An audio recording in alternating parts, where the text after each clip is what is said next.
কচু এক একজনে এক এক রকম করে রান্না করে। তো আমার কাছে সবচেয়ে বেশি মজা লাগে চিংড়ি মাছ দিয়ে, অনেকে ইলিশ মাছ দিয়ে রান্না করে, অনেকে আবার বড় মাছ দিয়ে রান্না করে। তো আমার কাছে কিন্তু আমি সবসময় চিংড়ি মাছ দিয়ে রান্না করি।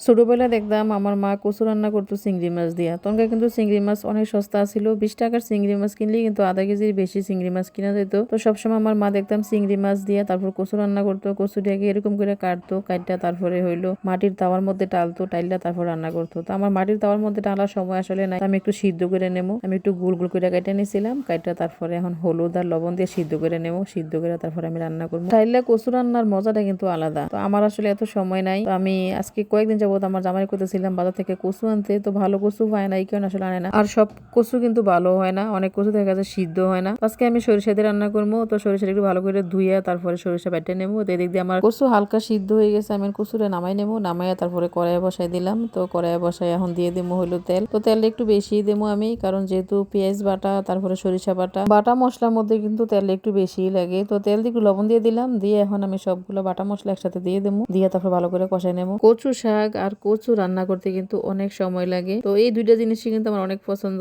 এই সিজনে কিন্তু বাজারে অ্যাভেলেবেল কচু পাওয়া যায়, ইদানিং কিন্তু তেমন কচু নাই, মানে কম আর কি। আগে কিন্তু অনেক বড় বড় কচু পাওয়া যেত। আজকের কচুটা তেমন বড় ছিল না, তবে অনেক সুন্দর ছিল কচু। মশলাটা মোটামুটি কষানি হয়ে গেছে, আমি একটু পানি দিয়ে দিলাম, দিয়ে তারপরে আমি গুঁড়া মশলা দিয়ে দেবো। গুঁড়া মশলার মধ্যে প্রথমে দিলাম হলো জিরা গুঁড়া, তারপরে হলুদের গুঁড়া, মরিচের গুঁড়া দিয়ে দেবো। তো ফাঁকে কিন্তু আমি একটু আদা রসুন বাটা দিয়ে দিয়েছিলাম, পেঁয়াজের সাথে কিন্তু আমার রসুন বাটা ছিল, তারপর আবার আরেকটু দিয়ে দিয়েছিলাম আদা রসুন। এখন দিয়ে দিলাম চিংড়ি মাছ। তো চিংড়ি মাছটি কিন্তু অনেক সুন্দর ছিল, অনেক বড় বড় ছিল। কচুর মধ্যে কিন্তু এমনিতেও একটু রসুন বেশি দিতে হয়, বেশি না দিলে আবার গলা চুলকায়। তো এই কারণে আমি কিন্তু দুইবার দিলাম, একটু বেশি করে দিয়ে দিলাম আর কি। তখন আমার মশলা কষানি হয়ে গেছে, এখন দিয়ে দেবো আমি কচু। তো কচুটি আমি কিন্তু সিদ্ধ করে ছোট ছোট করে কেটে নিয়েছিলাম। আমার কড়াইতে কিন্তু কচু সমান সমান হয়ে গেছে। তো আমি ভাবছিলাম সিদ্ধ করলে কচুটা কমে যাবে, তেমন কমে নাই। তো নাড়াচাড়া করতে একটু কষ্ট হইতেছে, এখন মনে হয় এটার মধ্যে রান্না করতে পারবো না, অন্য একটা করে নিতে হইব। আমার বেশিরভাগ সময় এমন হয়, আমি আন্দাজটা আসলে তেমন একটু বুঝি না। যে কোনো জিনিস রান্না করতে গেলে মনে হয় কম, তারপরে দিয়ে বেশি হয়ে যায়, অন্য পাতিলে নিতে হয়। বড় পাতিলটি ব্যবহার করতে চাই না, কারণ ধোয়া মোছা করতে কিন্তু অনেক কষ্ট।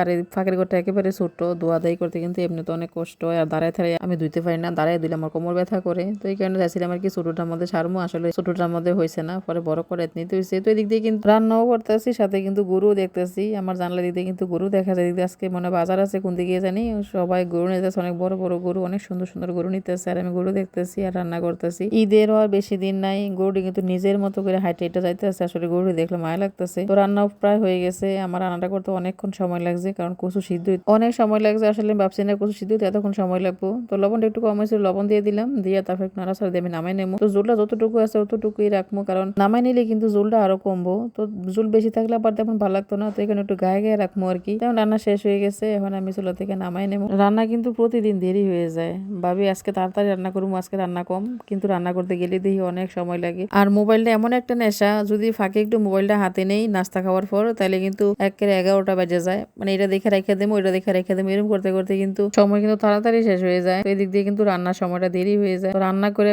শেষ করতে করতে কিন্তু প্রায় 2টা আর 2:30টার মতো বেজে যায়। দূরে কিন্তু গোসল করে নামাজ পড়তে পড়তে প্রায় 3টা 3:30 বেজে যায়। মাঝে মাঝে কিন্তু নাস্তা খাওয়ার পর পরে কুড়া বাছা শেষ করি,